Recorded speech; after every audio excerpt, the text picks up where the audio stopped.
All right. Hello. So this is what we got in last lecture. So this was our last lecture's render, and in last chapter we saw how we can apply material to our grass. Okay, which is if I go to Hypershed and select my grass and graph the material, you can see we created new MIA material from here, MIA material X passes, and then we use gamma node to connect ramp into the color. All right, we also did some reflectivity and glossiness changes, and in advanced reflection, let me minimize this. In advanced reflection, we made sure that we unchecked skip reflection on inside, and in advanced refraction, select this option, thin walled. Okay, and okay, so that is all we did, and we got this result, which is not bad so far, but it is still not right. It's not accurate. Okay, some things we have to change, and there are some things we have to add, like transparency and translucency, also Fresnel reflection if needed, and of course ambient occlusion. All right, we will see bump later. Okay, right now it's not really a great concern. All right, so I'm gonna just keep this off. We don't need it at the moment.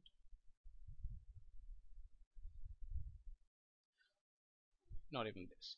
All right, so we need this advanced reflection. Okay, hold on, let me see where it is. We need transparency. Okay, yeah, refraction, we need transparency. All right, so um, now what we have to do now is, if you take a look at our grass, it's not really it does not have any amount of transparency to it. All right, it's completely opaque.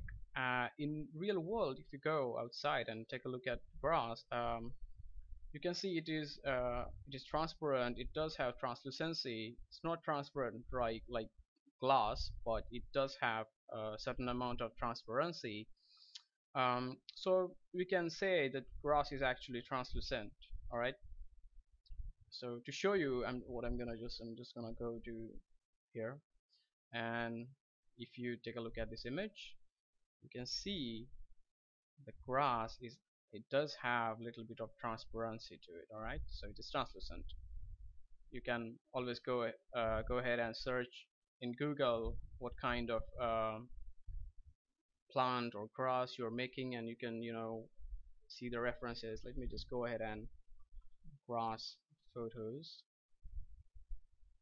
and we can see some images here.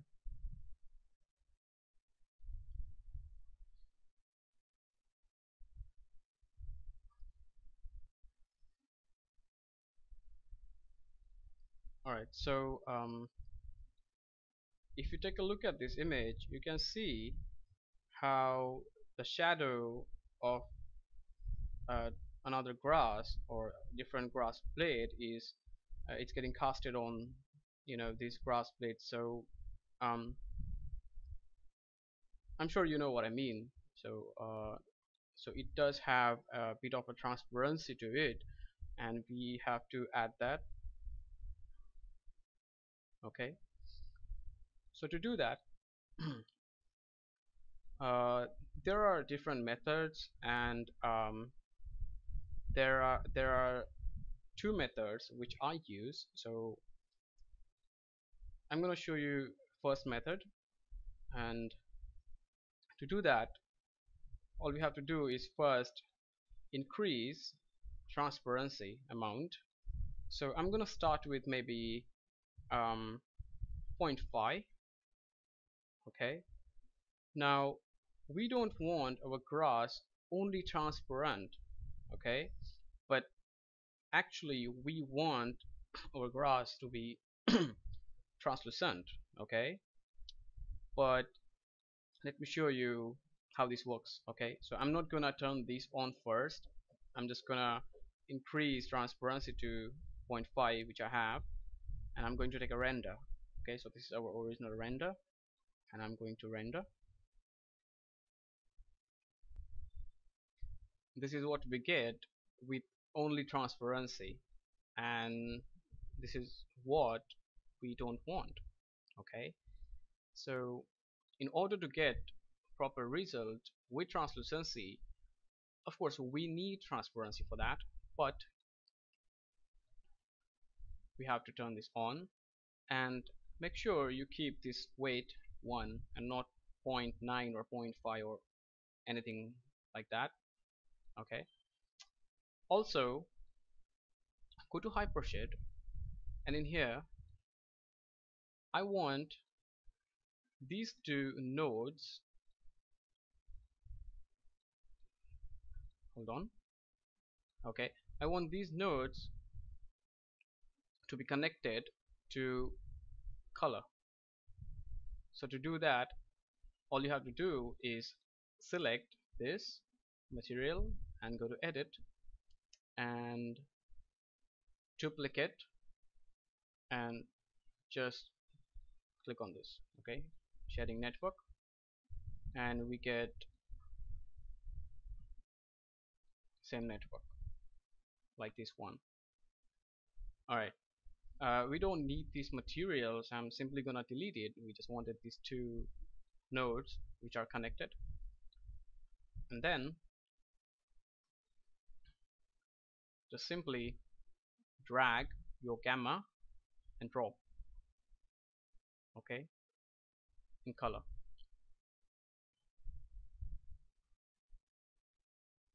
Alright, so that's all we need to do for now, and let me save this image, and I'm going to render. So this is the render with transparency and translucency. Okay, so I'm going to delete this render, we don't need it, this one. And if we compare, you can definitely see the result that after adding transparency and translucency, our grass has transparency and translucency in it. Alright, so this is how we can add translucency to our grass. It is pretty simple. All you have to do is go to hypershade and graph your materials connection, duplicate the network, and simply connect your color through gamma into translucency color, and make sure you have weight of 1. Okay, so that's how this works. To make it more clear, what I'm gonna do, I'm going to select this sunlight, and I'm going to simply rotate it a little bit like this, and I'm also going to change an angle of my camera. I'm gonna keep it like this, maybe something like this, and let's compare now. So first I'm going to disconnect this, and also I'm going to turn this translucency off, and I'm gonna keep transparency to 0, and I'm going to render. So this is our render without transparency and translucency. Okay, I'm going to add translucency. So in order to do that, make sure you have transparency, and also connect this node to color. Always make sure when you want to use your translucency property, make sure you have transparency, okay, otherwise it's not going to work like it does. Okay, so keep that in mind, and Let me save this and render. So this is our render with transparency and translucency added, and we can always compare, and you can definitely see the result. Okay. um, you can always increase transparency. I'm going to increase it to 1 and see what happens, and I'm going to take a render, and with transparency at 1 there's definitely a difference. Okay, so this is how we can apply translucency to our grass. There is one more method, and uh, that has to do with using multiply divide node. So we are going to take a look at this part, how we can use multiply divide node to um, apply translucency to our object, alright, to our grass to be more precise. So um, practice this part, and we will take a look at this in this particular flow which I just mentioned of multiply and divide in the next chapter. Alright, so thank you for watching, and you have a good day.